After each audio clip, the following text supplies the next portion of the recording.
Well, the true story of the investigation into the bombing at the 1996 Olympics in Atlanta is now on the big screen. ABC Columbia's Matt Perrin gives us a take in this week's Monday Movie Musings. Welcome to another Monday. It was predicted and there was never any doubt that Jumanji: The Next Level would dethrone Frozen 2 and take the box office, and it did just that, setting a record in the process.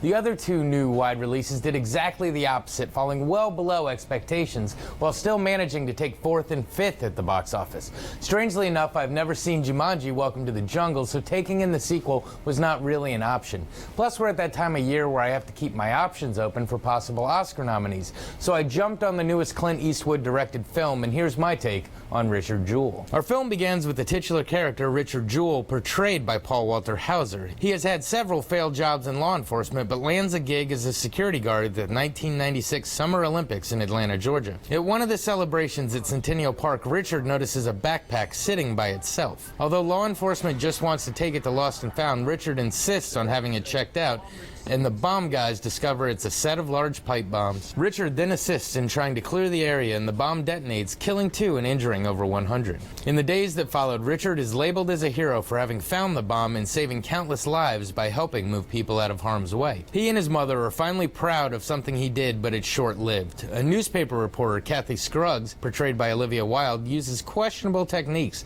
to discover the FBI is investigating Richard. Going against her promise, she runs the story, and the media is quick to turn on him, labeling him a terrorist and a bomber. In order to save face, the FBI begins trying to railroad Richard as quickly as possible. They take advantage of his want to be a law enforcement officer to try and coerce confessions out of him and trick him into phone voice analysis. Luckily, Richard knows a lawyer and calls his friend Watson Bryant, portrayed by Sam Rockwell. Watson stands by the side of Richard and his mother, trying to shield them from both the FBI and the media. We as the audience remember the story, but are in suspense watching this interpretation of the story play out. So, what to say about this one? First off, I think this is one of the better Clint Eastwood films of late.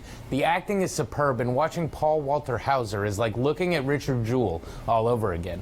For me, it's always crazy seeing John Hamm, who has such a comedic talent, playing these serious roles and being able to make you despise his character.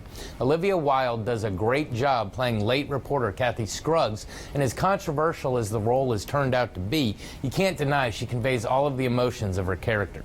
Amazingly, Clint Eastwood seems to now be focused on bringing the details of lesser-known true stories to light, which of course is going to come with some criticism of inaccuracies. This one is no different, and there's even a threatened lawsuit from the AJC as a result of the portrayal of them and Kathy Scruggs. But the film is supported by Richard's real-life mother and lawyer, so I think the portrayal of what he went through is probably pretty spot on. Unfortunately, neither the main protagonist or antagonist are with us anymore to give us their take on the film. That being said, the film is an interesting watch that really makes you question what can be done to regular citizens, even ones that are being heralded at the time. I remember when this happened, I was getting ready to move to Atlanta for freshman year of college. Then, even years later, when Eric Rudolph was apprehended and confessed to the bombing, I remember thinking, wait, I thought the security guard did it. Which shows his persecution was widespread, but his acquittal, not so much. Definitely a movie worth seeing. This has been your Monday Movie Musing. Back to you. All right, thanks, Matt. Coming up next, Tyler has one last look at your 7-day forecast. We'll be right back.